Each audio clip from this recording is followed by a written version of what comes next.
அரசியல் கட்சிக்கு பேச்சுன்றது ரொம்ப முக்கியம். கண்டிப்பா ரொம்ப முக்கியம். பேச்சு இல்லைன்னா தூக்கி சாப்பிட்டு போயிடுவாங்க மற்ற கட்சியில். ஸோ இன்னைக்கு நாம் தமிழர் பார்த்தீங்கன்னா பேச்சாலேயே தான் அது வளர்ந்துருக்கு. அந்த அந்த அந்த பேச்சில் இருக்கக்கூடிய அந்த வெயிட்டேஜ்னு இருக்குல்ல, அதுதான் அவங்கள வந்து இன்னைக்கு மேலே தூக்கிட்டு வந்து வச்சிருக்கு. திமுகவும் சரி அதிமுக சரி எல்லா கட்சியுமே அந்த பேச்சு வந்து ரொம்ப முக்கியம். அப்படி இப்போ விஜய்க்கு தாவேக்கால தான் நீங்கள் சொல்கிற அந்த விஷயம். ஆக்சுவலாக தாவேக்கா தான் பேச்சாளர்களா இருக்காங்களே, ஆதவர்ஜுனா இருக்காரு, விஷயானந்த் இருக்காரு. ஓஹோ.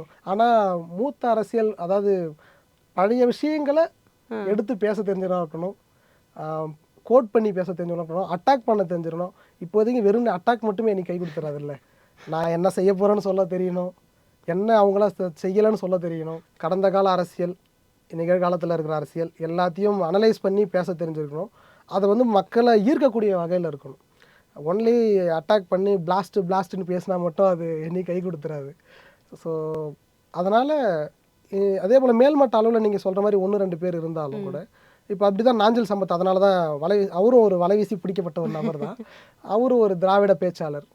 அப்படி அந்த மாதிரி ஆட்கள் வேணும் அப்படின்றதுல தாவேக்கா அதை இப்போது உணர்ந்துருக்காங்க.